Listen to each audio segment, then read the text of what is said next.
Yes, we're back with another ride or another episode. Today we have the lovely Marcela all the way from Colombia. Red light camera And ahead. she's a journalist, and we're just going to find out a little bit about her and just see what we can learn. So nice to have you here today, Marcela. Nice to be here, Simon. Thank you so much. Okay.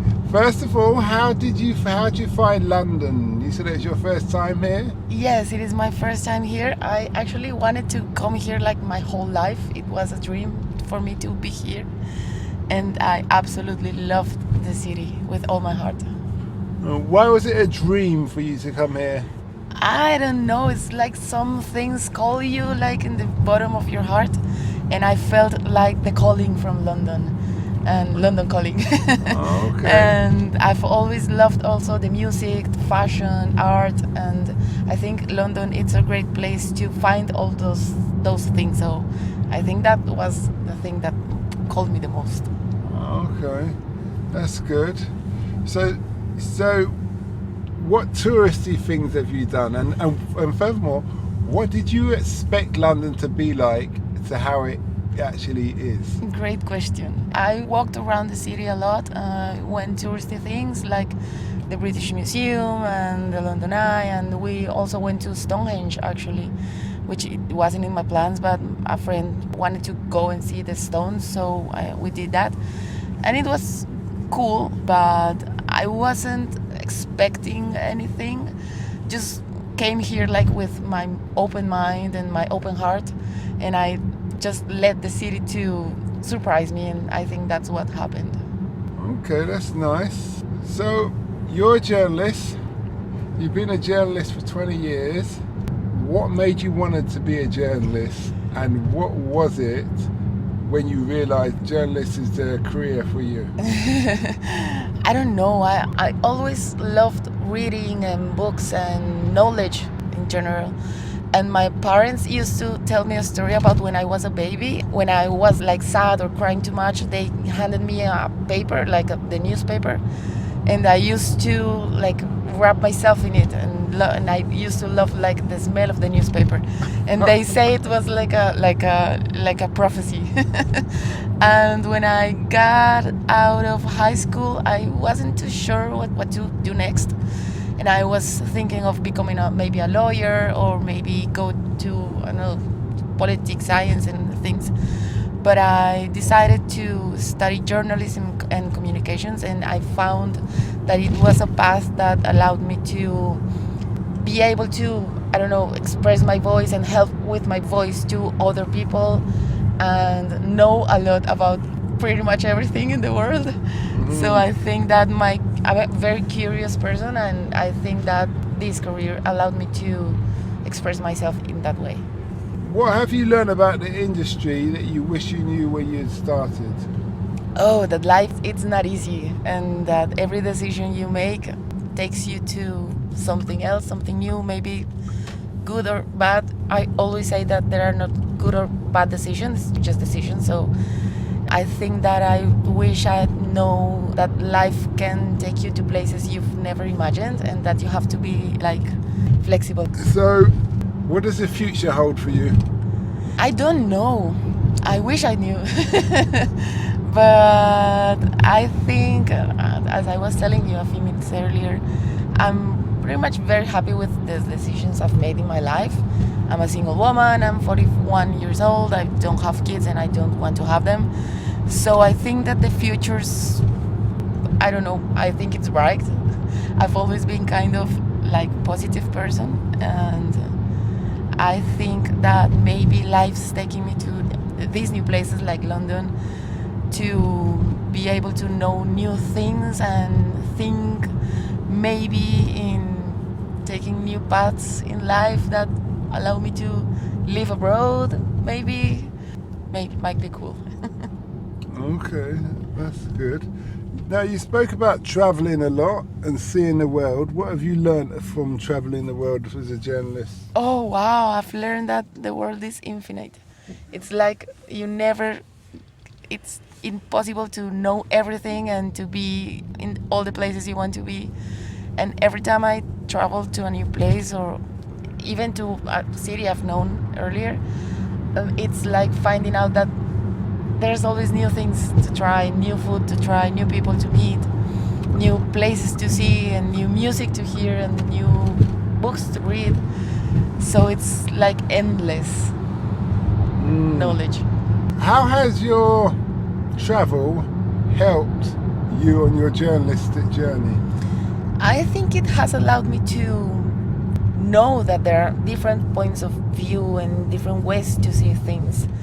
I think that flexibility that we were talking about earlier is also part of the things that have allowed me to express the voice in a more like open way, and maybe be able to understand that there are different points of view. People are really different, each one from another.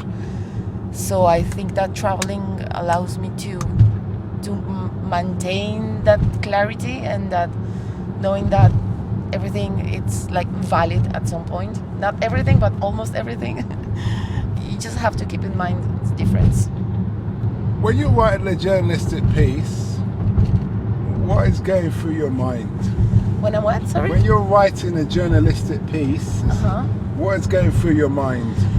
What's going through my mind? I think that trying to achieve that the people who are reading that can understand the things that I understood doing the research.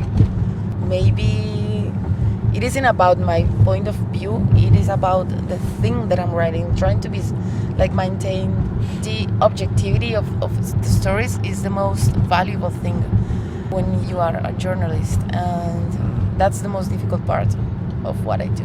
We all have innate biases. I think we all do, actually. So when you're making judgment on things, how do you keep it neutral? Oh wow, that's the hardest question I've ever been asked. I don't know if I'm even able to be like that, but I try to, and I just try to be like a better person every day. And I try to keep in mind my biases. I mean, just like keeping in mind them, it's just, I think that it's like the first step. And I think it's something that we all should do like in an everyday basis. Just like know that you have them. I actually was talking with somebody like a few months ago, and she runs, it's like a major company of diversity, equity and inclusion. And she was telling... And this is in Colombia? Yes. That, they deal with that over there as well then? That was in Washington in a group thing that I went to. And this lady that runs this company was telling us that we all have like 150 biases at every moment of our lives. So just finding that out was like, oh wow, it's like completely biased every single day, every single time. But it's just like to keep them in mind. Just allows you to move forward and try to keep, I don't know, stay away from them maybe. It's difficult. What would you say to your 16-year-old self? Do everything you've done. Make mistakes. Okay. Forgive yourself and continue. If there was a young lady who wanted to be a journalist, what would you say? I'd say that she or he or they read a lot, travel a lot, get to know different people, have many conversations about everything basically, and question yourself every day. And I think that's about it. Oh, to question yourself? Yes. Why is that? To make sure your judgments are fair and right? Just like question yourself. I think that's something that allows you to, I don't know, get insights about you and be aware of your biases, have like this internal conversation that maybe can take you to places that you didn't think before. Okay. You spoke about the future. If you could be a journalist anywhere in the world, where would that be and why? And on top of that, what journalist do you admire that you would love to have as your mentor? Oh wow. Okay, those are two questions. The first one, where would I want to be a journalist? I've always always loved Mexico. So I think not the best moments in life to be a journalist in Mexico, but I love the culture, and I think that I would love to be there and write mostly about food. I think I'd be a great food journalist there in Mexico. And second, about my mentor, I think I do admire a lot of people, but like keeping myself in the real world, I would say that my mentor or someone I admire is two people that actually they were my mentors in Colombia, and I thank them like every day for the opportunities they gave me. They're a couple of husband and wife. Their names are Andres Grillo and Pilar Luna, and they actually were my mentors, and I admire them so much. And I think that if I can look up to someone, I think it would be them. What advice would you give to a young person who wants to become a journalist? Be curious.